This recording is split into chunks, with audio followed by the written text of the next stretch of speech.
Chris Froome, so people said, could you do a video? Chris Froome has bought Factor bikes. I don't know if he's bought Factor bikes, but apparently he's invested in it, dropped some money in it. And I don't blame him. You know, if you're forced to ride disc brakes, you know, some people say he is, some people say he's not. We did see the Tour de France. Chris did bust out a rim brake bike at some point. This is a Pinarello F8, genuine. Headset is with a grease set, I reckon. I just come back into Adelaide, Australia. This has been in my garden over winter, so we'll eventually build this up. And so yeah, Chris Froome has done all his racing on rim brake bikes, used to that, super lightweight wheels, and then he gets onto a new team and has to ride the heaviest bike with the heaviest wheels of his pro career. And same with Sagan, you know. Sagan made this frame famous, didn't he? There's a Sagan 56cm team issue. This is a warranty frame. I got it for 35 bucks because the derailleur band's tapped off. So 35 bucks, Super 6. You know, so yeah, these carbon rim brake bikes, worth peanuts. Market value, second-hand market worldwide. Now, obviously, you'll have someone trying out there trying to sell this for 2,000 bucks. You would. It's not going to sell 2,000 bucks unless a person's absolute noob who buys it. But let's get back on topic. Chris Froome buying it, getting into it, investing. Not a bad idea. He's got some money, and you know these bikes are good. Factors made in China. They're made in Xiamen. If I'm wrong, Rob can correct us down below. But as far as I'm aware, the Factor frames and forks are made in China, Xiamen, where a lot of other brands are made. And Xiamen, they make some S-Works out over there, and yeah, pretty much all the S-Works these days. These ones are made in Xiamen, China. This is China. It says made in Italy, but this is Chinese. And nothing wrong with that. Yeah, the made in Italy part would be probably the stickers and the seat posts, and so it's made in Italy, but all the genuine Pinarello frames, carbon, are made in China. Right? Taiwan merely is like a shipping logistics, you know, thing where it's less tariffs. If you make in China, you ship to Taiwan, like en masse. If you're just shipping direct out of China, like a couple OEM frames, it's no big deal. But if you're moving like 1,000 units or a lot of product, as Factor, as Specialized Pinarello would, then it makes sense to go from China to Taiwan, or unfinished product from China to Italy, where it's finished and made, and then you reduce your dumping taxes, you reduce your tariffs, etc. So it's just the world trade, and that's just how it is what it is. But these frames cost peanuts to make, so I think that it's the sign of the times that Chris Froome, who's a full gear geek, exceptional, he wants his rim brakes. So by having more pull in the money side of the team sponsor, Factor Bikes, he can say, hey, I'm going to ride this bike now, and things like that. So that's my assumptions, that's my opinion. If I'm wrong, someone can let me down below who's got some either Rob or Chris. But yeah, that's the deal, man. Rim brakes. You see Roglic crashing out from his disc brakes the other day, you know, putting a bit of brake in the corner, slides out because the disc brakes has gripped too much.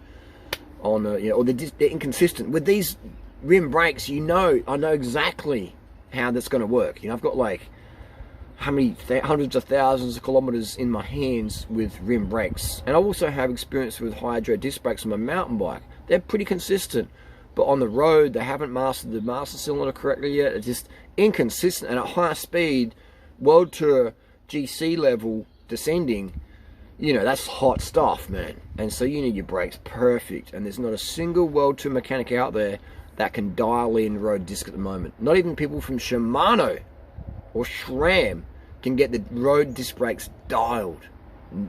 Impossible, because they're just not machined properly. The tolerances are out. It's like that, and then the expansion as well. And you got this little rotor, right? You got like a 140mm rotor. 140mm rotor.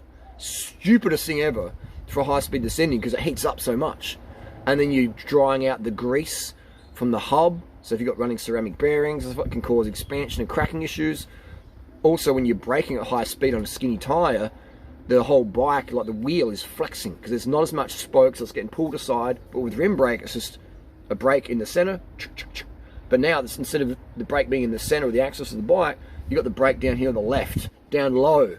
So just, you know, it creates all this like flexing, and you got these 300-gram forks. That's why I refuse to sell road disc brake bikes on my website, doingright.com, because I don't believe in the safety of it, you know. And we see recalls. We see recalls from Merida, Specialized, Cannondale.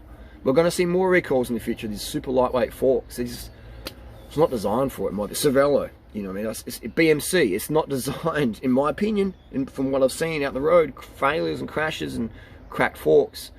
A road disc on a 300-gram fork with an 80 or 90 kilo rider, 120 kilo rider, with a 160 mil rotor on the front. It's just, why, right? The pros should determine what we ride, versus now the Golf Rafa wearing people are deciding what the pros should ride. Aero heavy disc brake bikes that the pros absolutely hate, but have no choice in most teams. So it's just to prattle on again. But yeah, just, you know, but again, there's noobs out there say, Harley, you're wrong. And I'm like, how much, do you have 24 years racing experience? How many bikes have you owned or currently own? You know what I mean? I've got so many bikes. I've got a Pinarello F8. It's like an $8,000 frame sitting in the garden. You know what I mean? Just sitting in the garden. That's how many bikes I've got. And it's not that I'm being ungrateful. I'm just like, don't have enough room. So they're in the garden now, you know, getting rained on. And that's fine for carbon to get wet.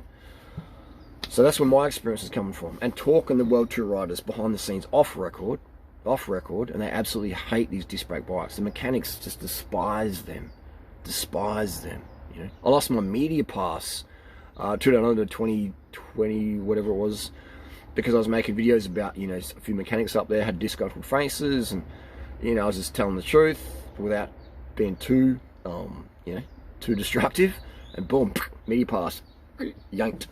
So, you know, but again, that's why I run best being independent, so I can tell you honestly what I think. You know, if I've got a media pass, then I have to follow the rules. And I understand, I respect that. But when it comes to tech talk, you know, I'm going to say what the truth is. When it comes to drugs and stuff, I mean, everyone knows pro sport, you know, it's like, it's entertainment, you know.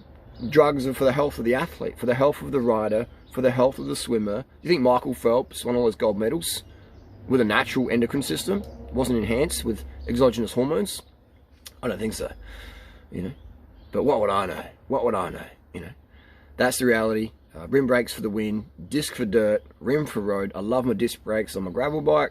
They rub here and there. Actually, I've got actuated cable brakes on my gravel bike. And I don't mind if they rub here and there, you know, because I'm not doing 400 watts or trying to save every single second in a race or a Strava segment or whatever. It's like, it's okay, you know. But for road, where like every, you know, millisecond matters, then it's like, man, I don't have time for stupid braking systems that aren't designed for road. They're designed for gravel, designed for mountain bike, designed for e-bike.